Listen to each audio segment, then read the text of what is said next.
Boa noite a todos, todo mundo bem? Então vamos lá. Bom, pessoal, a nossa reflexão dessa noite é um trecho, mais uma parábola, né? Sempre a gente gosta muito do Mateus capítulo 9, versículos 37 a 38. É uma passagem interessante em que Jesus, ele, depois de falar para muita gente, né, para vários grupos de pessoas, ele reparou em certo momento que as multidões que vinham, né, pessoal, multidão há 2025 anos atrás, não eram milhões de pessoas, não eram 30 mil, né? Mas os apóstolos falam de 5, 6, 7, 8 mil pessoas, o que era realmente uma multidão para aquele tempo, né? Mas ele percebeu que as multidões se apresentavam muito cansadas, muito abatidas, né? E é por isso que é importante, não basta ler, né, a mensagem de Deus, a gente precisa ver o contexto que ela foi dita. E aí Jesus então vira para os apóstolos, né, e diz o seguinte: a seara na verdade é grande, mas os trabalhadores são poucos. Por que é a seara, pessoal? O que é a seara? A seara é o trabalho. Jesus sempre usava parábolas, né? Quando ele não falava de pastores, ele falava de pescadores ou ele falava de agricultores. Por quê? Eram as três profissões daquela época. Ou a pessoa pescava, ou ela criava caprinos e etc., ou ela era agricultora naquele tempo. Então, para que pudesse compreendê-lo, ele sempre usava essas comparações. E a mais comum deles é da seara. A seara é o quê? É a plantação, né? Seara é igual a plantação. Então ele falava assim, olha, a plantação, ou seja, a divulgação do evangelho, o trabalho da caridade é um trabalho muito grande, muito grande. E são poucos os trabalhadores, porque ele via naquela multidão muito mais gente necessitada do que gente disposta a trabalhar. É por isso que nesse contexto ele fala isso. A seara, na verdade, é grande, mas os trabalhadores são poucos. Tem tanta gente para a gente ajudar e tão pouca gente para trabalhar. E ele então fala aos apóstolos, né? Rogai ao Pai, né? Rogai ao Senhor da seara, que envie trabalhadores para a sua seara. E aí é muito comum nas casas espíritas as pessoas chegarem com muito ímpeto, né, com muita vontade de trabalhar. E aí? Pessoal, tem trabalho para todo mundo. Para todo mundo. Basta querer, tá? A casa não é minha, a casa é do Cristo, a casa não é dos trabalhadores, a casa é de todos. É lógico que há uma certa organização, mas em qualquer lugar, em qualquer casa, em qualquer grupo religioso que vocês vão, essa parábola vale. Tem muita coisa a se fazer, né? Desde varrer um chão até exercer a mediunidade. E eu digo a vocês, exercer a mediunidade é o menos importante dos trabalhos de uma casa espírita. Para quem acha que o fenômeno, não. Tanto que a doutrina, né, Kardec fala dos 2 mandamentos. Espíritas, amai-vos. Segundo, instruí-vos. O atendimento mediúnico é um fenômeno que tende a se reduzir com o passar do tempo. Por quê? Porque em mais aí, vamos ser otimistas, 10, 15 anos, todos serão médiums. Ah, mas eu não quero. Tem uma má notícia para te dar. É uma faculdade do ser humano. É a mesma coisa que você fala assim, eu não quero mais enxergar a partir de hoje. Quanto tempo você aguenta ficar de olho fechado? E o que você perde ficando de olho fechado? Né?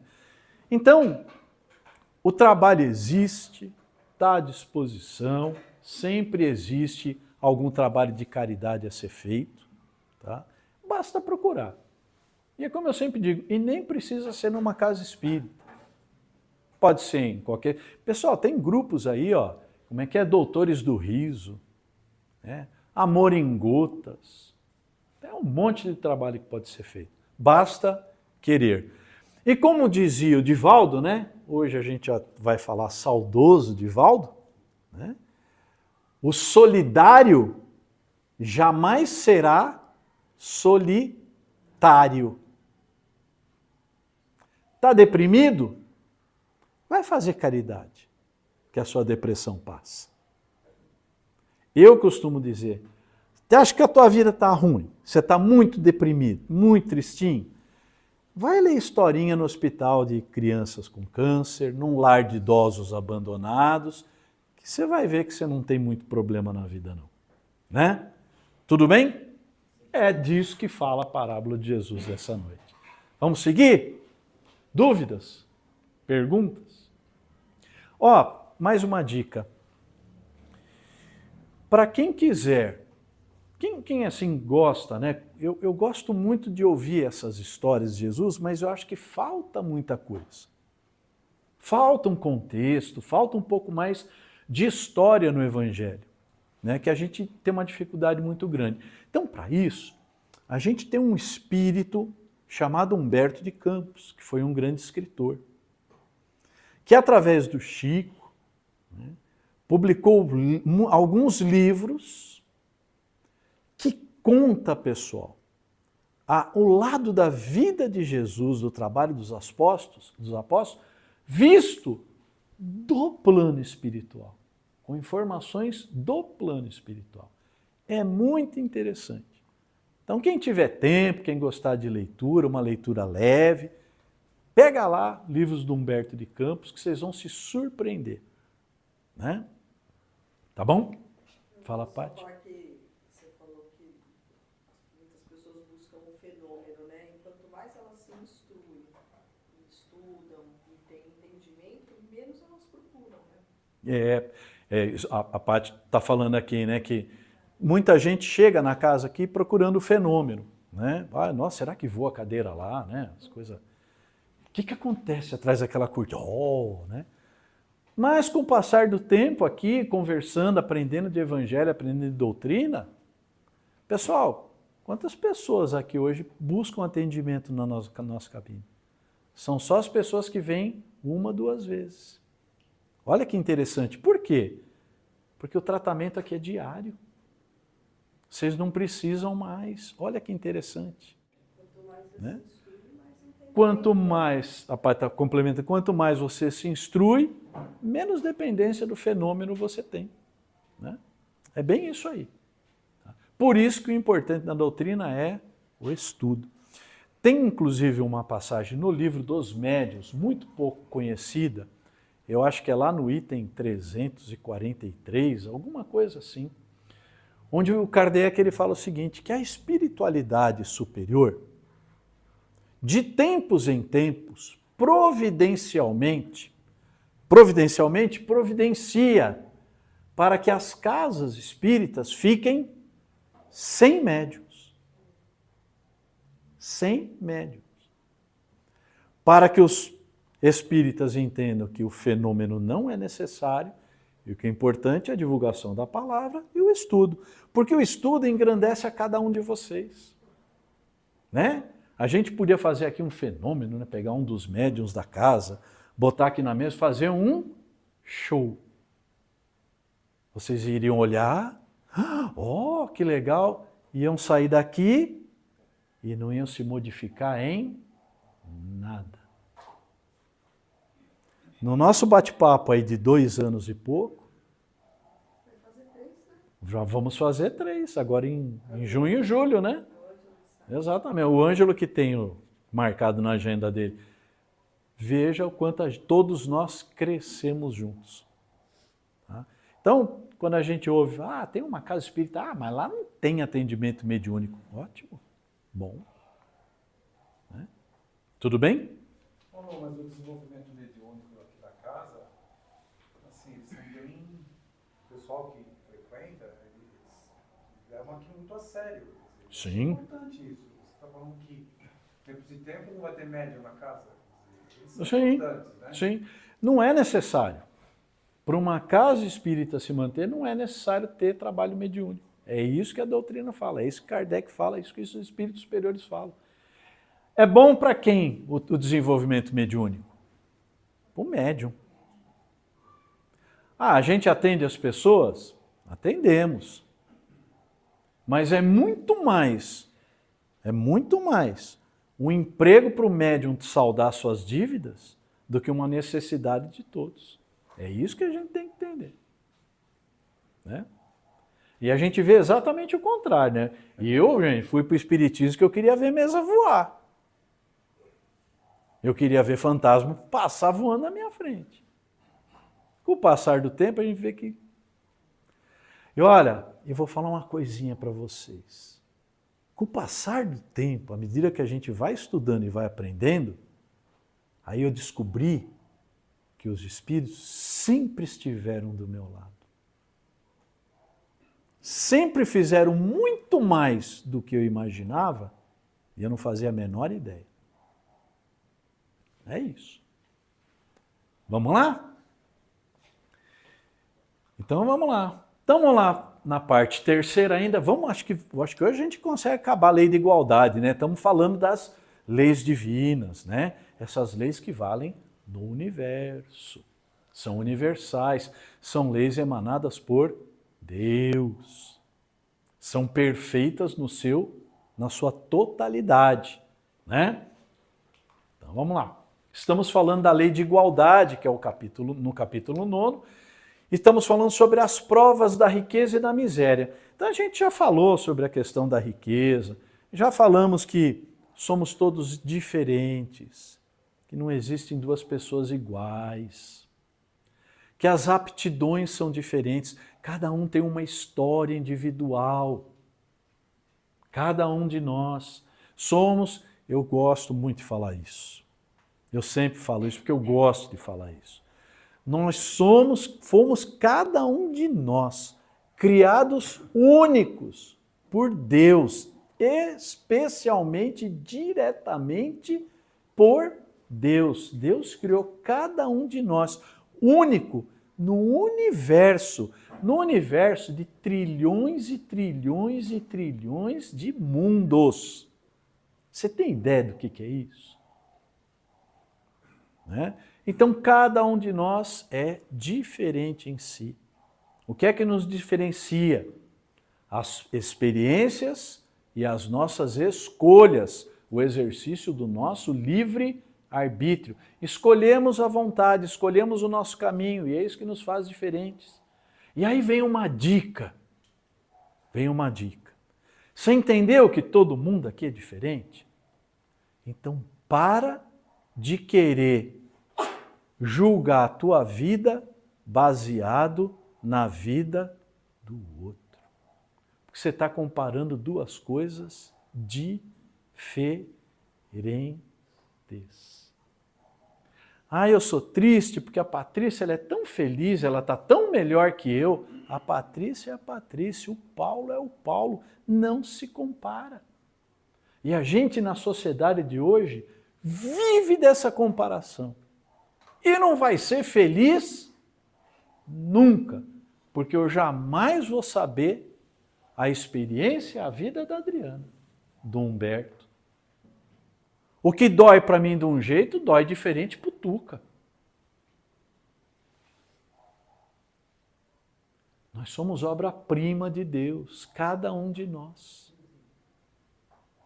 Nós somos uma experiência de Deus individual. Fechou? Para de olhar para a grama do vizinho. Começa a olhar para dentro de si mesmo.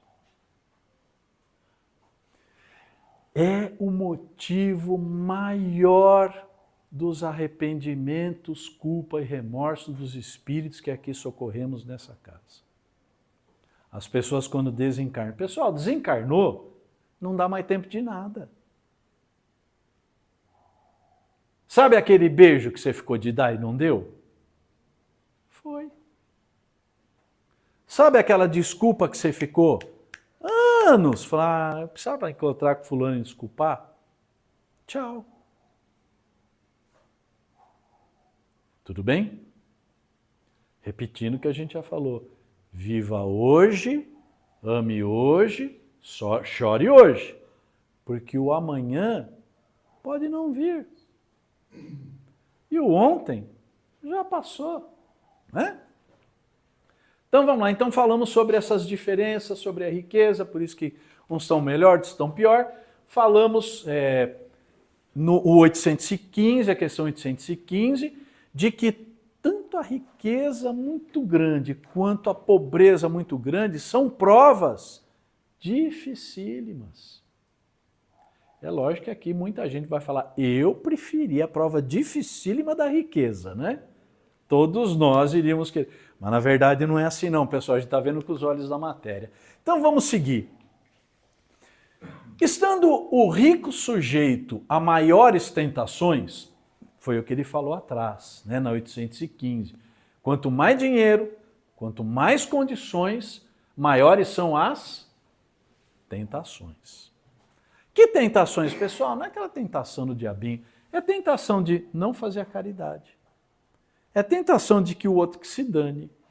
É a tentação de que eu estou muito bem, então eu vou lá para Maui, naquele hotel que fica em cima da água, que se olha assim, parece um espelho. É muito bom? É muito gostoso. Mas não é para isso que nós viemos a esse mundo. Né? Então, estando o rico sujeito a maiores tentações, também não dispõe, por outro lado, de mais meios de fazer o bem? Aí o Kardec está fazendo aquela negociação que a gente faria com Deus, né? Não, Deus, me dá mais dinheiro para eu poder fazer mais o bem, né? Quem aqui nunca pensou isso nos nossos estudos, né? Vamos lá. E aí o Espírito de Verdade fala para a gente a verdade que explode na nossa cara, né? Mas é justamente o que nem sempre faz. É essa a maior prova da riqueza. Você tem condições muito grandes de fazer o bem e não faz. Vai ficar distribuindo caridade. Você é louco? Não é isso que a gente escuta na nossa sociedade? É isso, né? Torna-se egoísta, orgulhoso e insaciável. Esse é o grande veneno da riqueza. Por quê? Com a riqueza, suas necessidades aumentam e ele nunca julga possuir o bastante para si unicamente. Pessoal, quando a gente ganha 2, 3, 4, 5 mil reais e vive, a gente não entende uma autoridade que ganha 150 e ainda se corrompe. Nós não conseguimos entender. Olha como a nossa prova da pobreza é facinha. Né? A gente vive com aquele pouco, a gente se conduz. Aí você olha na televisão que o cara ganha 200, 300, R$1.000 por mês e ainda se corrompe. É disso que o Espírito de Verdade está falando, né? E, gente, com a riqueza, as necessidades aumentam. Quanto mais a gente tem, mais a gente quer. Você trocou o carro do ano, mas esse carro está velho, tem 1 ano. Nossa, o meu deve ter uns 20. Está lá, está aí na frente. Roda, me leva para onde eu quero. Meu pai, quando era vivo, ele falava, você compra carro para andar embaixo em vez de andar em cima, né? De tanto que meus carros quebravam. Né? Mas tem gente que troca de 6 em 6 meses, porque aqui não está bom. Aí não gostei do Bluetooth. Eu não gosto dessa tela. Aí tá tudo bem. Tá tudo bem, mas lembra, aquele que podendo fazer o bem não faz, faz o mal. Tem uma passagem no filme A Lista de Schindler. Quem assistiu aqui esse filme, A Lista de Schindler? Então ele fez o que fez, ele ganhou o dinheiro dele, mas junto com um judeu que era o gerente da fábrica, ele conseguiu salvar um número muito grande de judeus. E no final de tudo, quando o Oscar Schindler, e é uma história real, não é uma história fictícia, quando ele se vê cercado daqueles judeus que ele salvou do Holocausto, e aí ele começa a olhar para o anel de ouro dele e começa a se arrepender. Esse anel aqui podia ter salvado mais 10 vidas. Essa gravata. Muito cuidado com isso, pessoal. E é o que a gente vê aqui nos trabalhos de quarta-feira. Esse tipo de arrependimento. Mas se eu tivesse feito aquilo ali, eu estaria melhor. Pouquinha coisa. Tá? Então, muito cuidado com essa prova da riqueza. Beleza? Dúvidas? Perguntas? Outro dia me sugeriram lembrar uma coisa a vocês. Falaram assim para mim. Já que você fala tanto dessa questão daquele que podendo fazer o bem não o faz o mal, lembre-se do maior exemplo bíblico disso. Eu pensei, e qual? E aí me disseram, Pôncio Pilatos.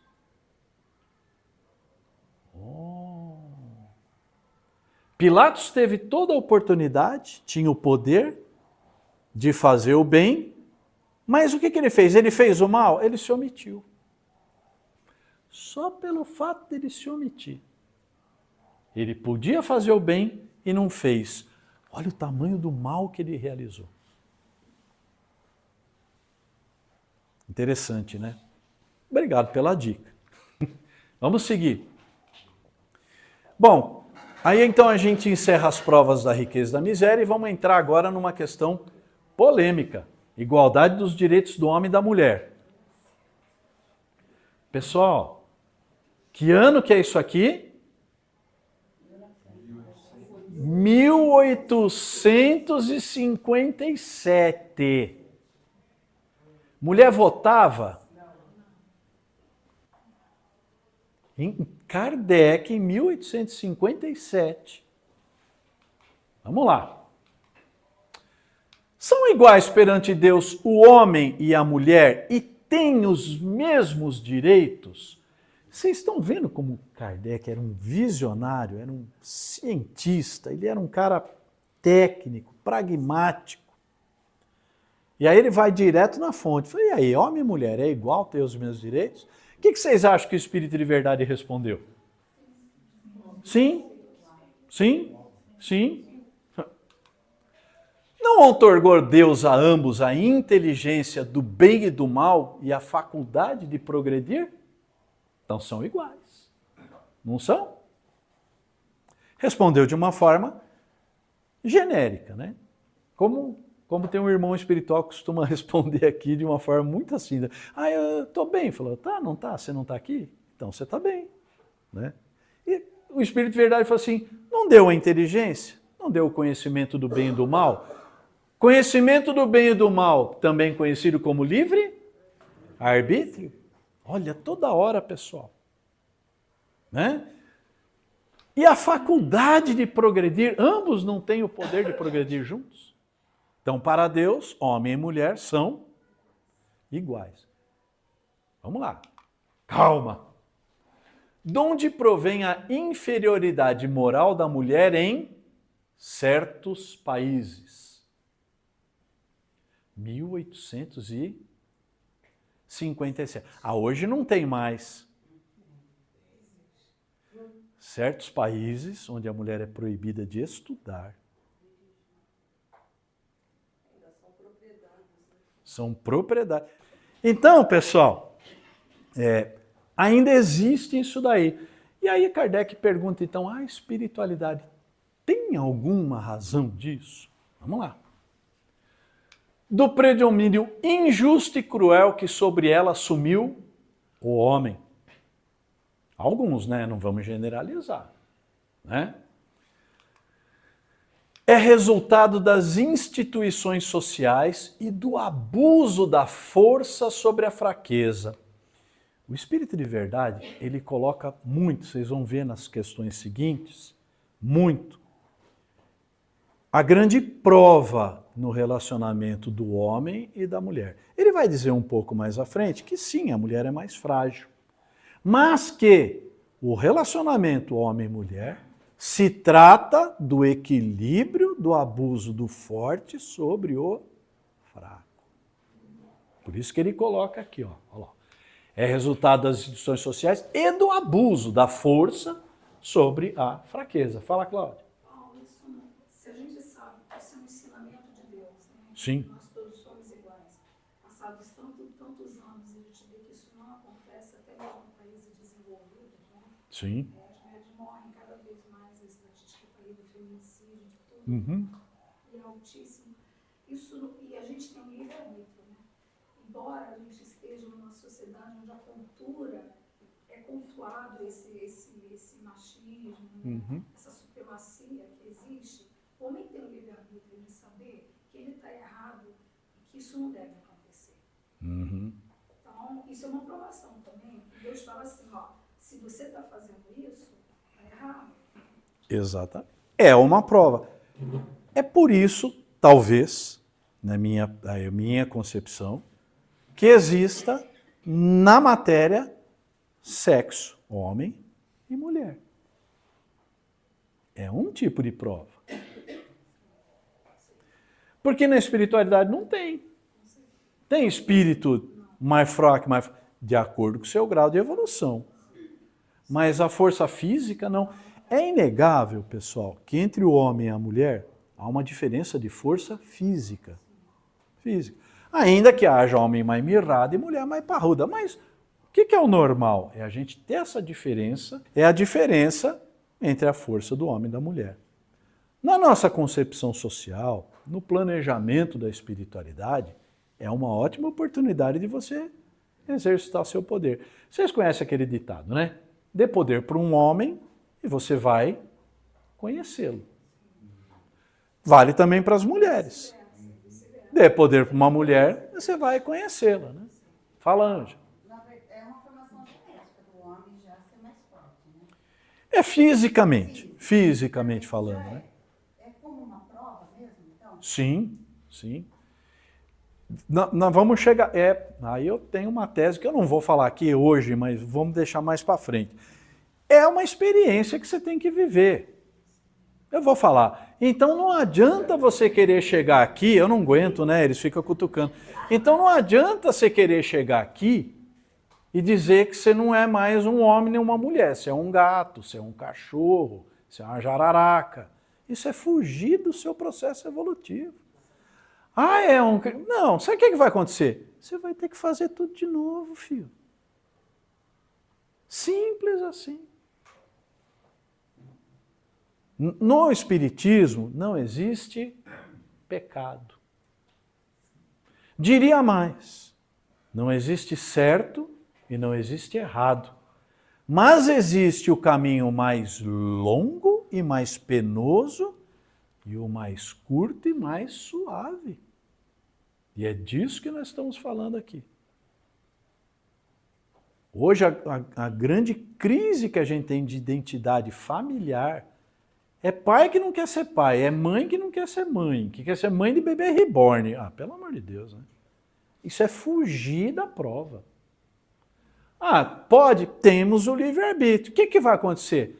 Vai repetir de ano, vai voltar tudo de novo. Não vai escapar da prova. Assim como eu já disse a vocês, né? É importante a gente lembrar isso, pai e mãe. O que seu filho, que a sua filha vai ter que passar, é dele. Ele vai ter que passar. Não adianta você querer passar por ele ou querer atenuar o que ele vai passar. Porque a prova é dele. Se você levar uma vida inteira evitando que seu filho tenha um mínimo de sofrimento, de perturbação, sabe o que você vai conseguir? Fazer com que ele reencarne de novo na mesma condição que ele estava. Mas o que eu faço? Ajude. Como? Incentive. Caiu? Levanta, vamos junto. Né? É para isso que a gente está aqui. O Livro dos Espíritos fala disso de pai e mãe. Né? E fala disso também a respeito dessa diferença de sexos. Por que o homem é mais forte? Para proteger, sim, a mulher. Vocês já imaginaram o seguinte? Né? A gente vai ver um pouquinho mais para frente, mas eu vou adiantar. Caverna. O ogro do Paulo, as mãos mais grossas do que casco de cavalo, matava dinossauro a tapa, né? E a Patrícia na caverna. Mão grossa, né? Cabelo, né? Não tinha depilação, não tinha botox. Agora pega um bebê e bota no colo dela e bota no colo do Neandertal aqui. O Neandertal aqui ia fazer bola de basquete, com ele ia jogar fora. Para isso que é a experiência. Esse é o ponto de equilíbrio. Nós vamos ver isso aqui. A função da mulher é nobre. Não é ser melhor ou pior, são funções diferentes. Exatamente. Não é melhor, não é pior. É diferente. E é o equilíbrio, como disse o Wagner. Tem que haver. Tem que haver. Né? Vamos seguir que a gente chega lá. Acho que dá tempo. Entre homens moralmente pouco adiantados, a força faz o direito. É o que a gente vê muito ainda nessas sociedades, infelizmente. A força ainda é, o direito ainda é o da força. Manda quem pode, obedece quem tem juízo. Na minha casa eu sou rei. E é também ditador, e é também escravizador. Eu tinha uma frase do pastor Cláudio Duarte, que era muito interessante, né? Que ele falava da mulher que era criada em casa, né? Por um pai truculento. E aí, quando ia escolher um marido, escolhia um pior, porque é o que ela tinha de exemplo em casa. Ele usava uma frase que eu achava muito interessante. Falava assim, ó, escapou do pai ditador para ir morar com o marido escravizador. É isso. Né? Vamos lá. Com que fim mais fraca fisicamente do que o homem é a mulher? Por que a mulher é fisicamente mais fraca que o homem? Aí que tá. Kardec pergunta, o espírito vai, então por quê? Por que essa diferença, a fragilidade? Fragilidade em alguns aspectos, né? Como todos nós já sabemos, se o homem tivesse que sentir a dor de parto, a humanidade já estava extinta há alguns milênios. Porque nós, com gripe leve, ficamos de cama e falamos, traz chá para mim.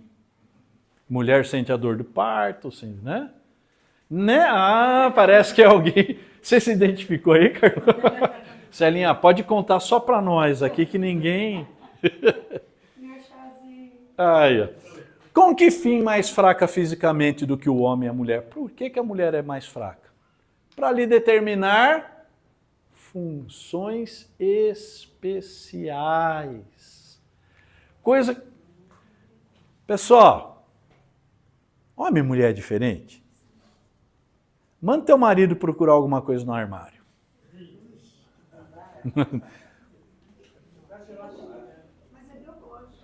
Né? Gente, eu não sei o que acontece. A gente olha a gaveta, fala, cadê minha meia preta? Fala, tá aí aonde? Aqui. São essas diferenças de funções.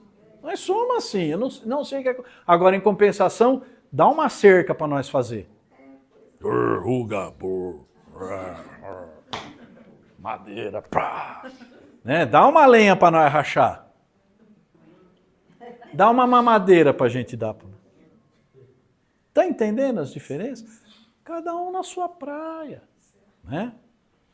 Para lhe determinar funções especiais. Ao homem, por ser o mais forte, os trabalhos rudes. O que é trabalho rude? Gente, é carpir, é cuidar de roça. Hoje ninguém mais cuida de roça. Pegar um menino desse hoje aí, que vive na internet, der meio metro de capim para ele roçar, ele infarta, vai ter que socorrer na Unimed, chamar uma UPA, numa USA, com um médico. Né? E olha, mulherada antigamente, né, sabia, né? Dava a luz na colheita. Agachava, a criança nascia, punha no cesto e continuava colhendo uva, lá na terra do meu pai, em Portugal. Fala para o homem fazer isso. Então, ao homem, por ser o mais forte, os trabalhos rudes. À mulher, os trabalhos leves, porém não menos importantes. Né? A ambos o dever de se ajudarem mutuamente a suportar as provas de uma vida cheia de amargor. Para que a gente casa? Eu ouvi muito homem fazer assim, ó. Faço a menor ideia. Pessoal, é uma prova. Né? A gente vai lá, vai conviver, tem que testar esse equilíbrio. Nós estamos aprendendo o que é viver em sociedade. Nós estamos aprendendo a paciência, né, Patrícia? A tolerância, né? É para isso. É uma experiência que é o seguinte, ó, eu não quero não, né? Hoje é todo mundo single. Né? Você vai em São Paulo, hoje até os pão de forma é até menor, porque ninguém mais casa. Todo mundo... Pessoal, vou ter uma má notícia. Você vai ter que passar por essa experiência em algum momento, bem. Eu posso fugir? Pode. Por quanto tempo? Quanto tempo você quiser ficar marcando o passo onde você está. Ele fala lá atrás, né, uma das questões que isso de você ter um parceiro e tal é uma evolução, né? Sim, é uma forma de evolução. Antigamente tinha lá atrás, Era os primórdios, isso. era tudo... Ai, como é que fala? Era procriava, era tudo poligâmico, né? Era, você juntava com um, sortava, era que nem bicho, era um animalismo, né? Isso significa evolução. Exatamente. Tá? Então, tá aí. Interessante disso aqui, um comentário meu, responsabilidade minha, não é da doutrina. Você vê muito transgênero que é homem e que se acha mulher indo competir com mulher. Mas você não vê o transgênero que é mulher e que acha que é homem e lutar boxe com homem. Aí não. Então não é igual, né, bem? Mas o contrário pode. Você pode pegar um nadador que se sente uma mulher presa num corpo de um homem de 1,90 m, com envergadura de 2,10 m, e botar para competir com mulher. É disso que está falando aqui. Ó. Aos homens os trabalhos rudes, à mulher os trabalhos leves. Cada um na sua função. Ah, mas eu posso? Pode. Gente, nós podemos tudo. A colheita é opcional. Ah, perdão. A semeadura, né? A semeadura é opcional. Mas a colheita é obrigatória. Pode fazer o que você quiser, fica à vontade. Eu ia ficar até contente. Se a colheita fosse opcional, né, Zé? Se fosse o contrário, hein? Ia ser bom, né? Faz um monte de coisa errada e só colhe as coisas boas, né? Planta pimenta para todo mundo, mas só vou colher melancia, melão, manga. Aí é fácil, né? Não é disso. A fraqueza física da mulher não a coloca naturalmente sobre a dependência do homem? 1857. Né? E aí? Vamos ver com o Espírito. Mulherada. Calma que a resposta não é minha, é do Espírito de verdade, tá? Deus a uns deu a força para protegerem o fraco e não para o escravizarem. De novo, pessoal, o que ele está falando? É a prova do poder. Alguns passam pela prova do poder político. Alguns passam pela prova do poder econômico. Alguns passam pela prova do poder familiar. Poder marital. Ah, mas tem homem que apanha de mulher? Tem, eu vi muito na minha profissão. Vi bastante, hein? Cuidado com essa história que eu já vi muita coisa na minha vida, mas não vem ao caso. Serve para ambos, pessoal, para ambos, tá? As funções a que a mulher é destinada pela natureza terão importância tão grande quanto as deferidas ao homem? Aí naquela visão machista, fala, então o homem faz um monte de coisona, a mulher tem umas funções, mas é tão importante quanto? E aí é o que a Paty já antecipou ali, né? Sim, maior até. Maior até.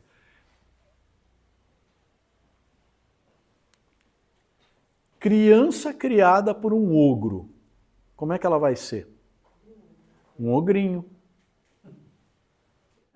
O ogro no sentido de, vamos supor que seja somente um homem muito rude, muito grosseiro, é o que ele vai passar. Vai perder a doçura da mãe. Olha, pode ser coincidência, mas eu não acho que seja, não. De 10 espíritos socorridos nos trabalhos de desobsessão dessa casa, 11, entendeu? São recebidos por quem no plano espiritual? Pela mãe. A mãe comove, a mãe transforma. Você está entendendo, mãe? O poder da tua força. Chico já dizia que a oração de uma mãe arromba as portas do céu. Né? Tem um livro, eu vou citar só um trechinho, para não falar muita coisa do livro, mas tem muito a calhar. Tem um livro, acho que é Redenção, alguma coisa, das obras de André Luiz. Há um espírito que há 700 anos, o espírito obsessor, que há 700 anos comanda uma falange de espíritos maldosos. Deu para ver o naipe? E esse espírito começa a obsediar uma moça, que era uma antiga inimiga de encarnações passadas, e há uma tentativa de intervenção do próprio Clarencio, né, que é o governador de nosso lar, para resgatar, para que esse espírito pare. Vai daqui, vai de lá, o livro é muito interessante, é emocionante. Final das contas, Clarencio está de frente com esse espírito trevoso, esse espírito saca de uma espada e fala assim, agora eu vou acabar com você. Clarencio para, se materializa um espírito de luz, e esse espírito é quem? A mãe dele. Falou assim, você vai acabar com ele? Então começa comigo. Aí quando ele vê a mãe, um espírito de 700 anos de treva, ele larga a espada e começa a chorar. E a mãe vira para ele e fala assim, meu filho, chega. Chega. Não mais. Pega ele no colo e... Poder de vocês. Poder de vocês. Mas mesmo no filme do Divaldo também, o obsessor dele só se comove finalmente quando a mãe dele reencarna, né? Exatamente, bem lembrado, né? Aquele obsessor de 40 anos, né? O Máscara de Ferro, né? Que era o obsessor de Divaldo, né? Quando a mãe dele ia reencarnar e o Divaldo ia cuidar dela, aí ele amolece o coração. E é o que a gente vê aqui, viu, pessoal? O espírito se manifesta, porque eu vou acabar com isso aqui é a palhaçada, que eu vou fazer, que eu vou... Não, irmão, calma, né? Nunca fui feliz, nunca teve nada, mas você não lembra, assim, quando você era pequeno, quando eu era pequeno, lembra que você brincava na rua, aí depois quem te chamava? me chamava para dentro de casa. E aí tinha um abraço, tinha um beijo, tinha uma comida. Então, olha para trás de você, quem é que está lá? Mãe. 11 em 10. É ela quem lhe dá as primeiras noções da vida, pessoal. Olha que responsabilidade, mãe. Tinha uma professora, né, do nosso filho que falava, né, a Rita, falava assim, olha, orientou a gente.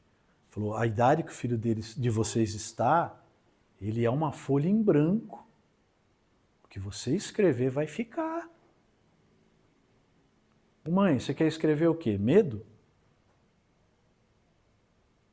Você quer escrever o quê? Excesso de proteção? Cara, escreva a vida. A vida é bela, vamos junto, vamos seguir. É isso mesmo, rala o joelho, dói, mas levanta e calma que amanhã passa. É isso que vai ficar escrito lá, pessoal. Tá? Vamos dar tempo de fazer uma última aí. Sendo iguais perante a lei de Deus, devem os homens ser iguais também perante as leis humanas? Eu acho que a pergunta dele foi até chovendo molhado, né? Mas vamos lá, né? Primeiro princípio de justiça é esse.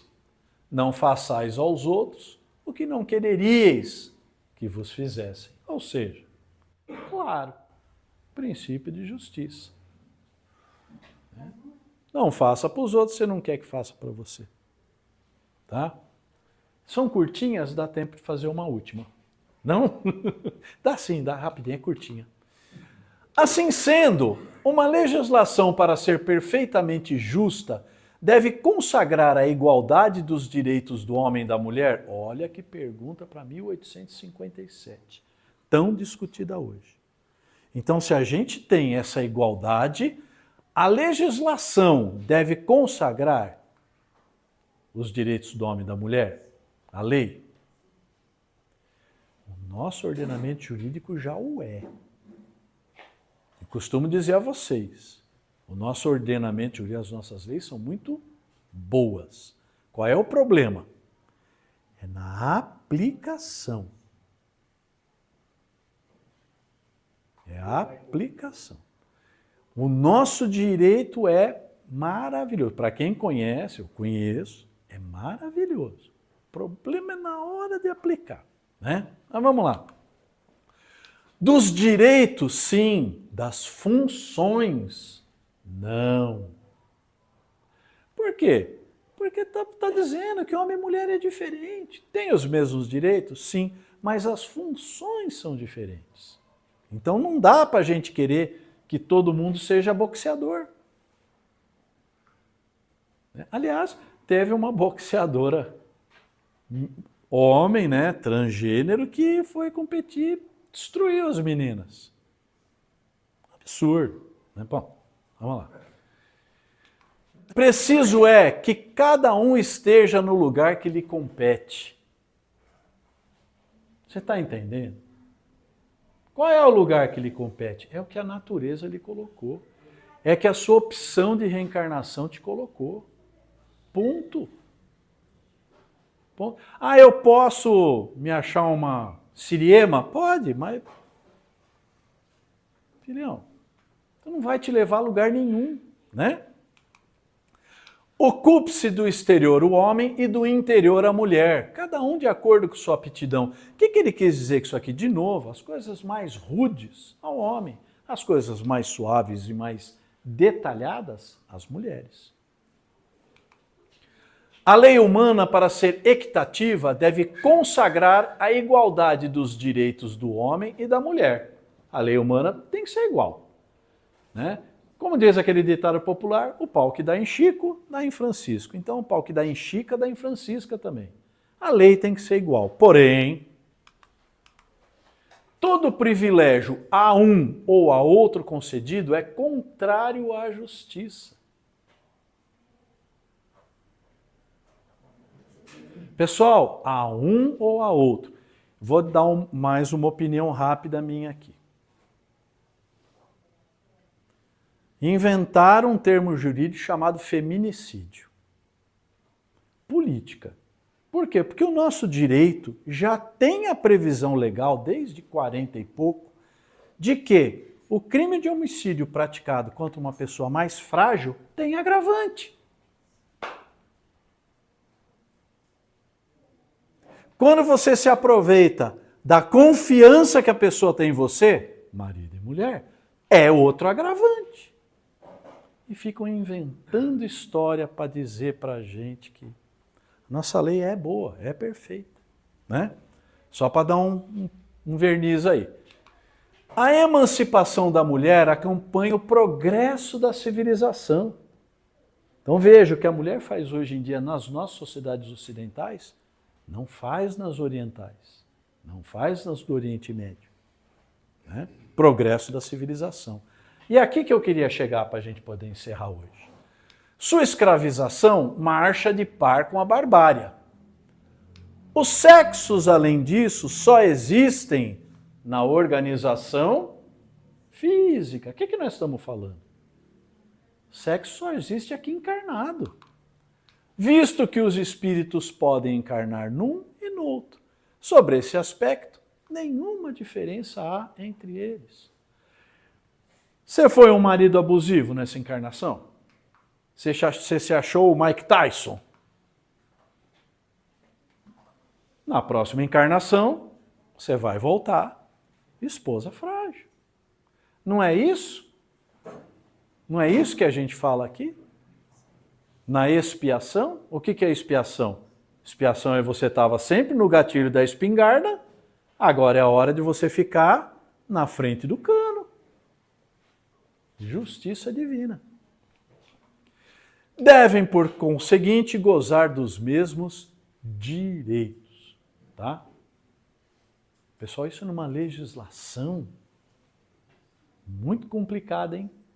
Mesmo na legislação francesa de 1857, 58. Ok? Dúvidas? Perguntas? Divergências? Um monte, né? A gente é feito para divergir, né? Alguém quer? Não? Perguntar nada? Então, pessoal, nós vamos parando por aqui, tá? Pessoal, muito obrigado a todos. Até a próxima segunda. Fiquem todos com Deus.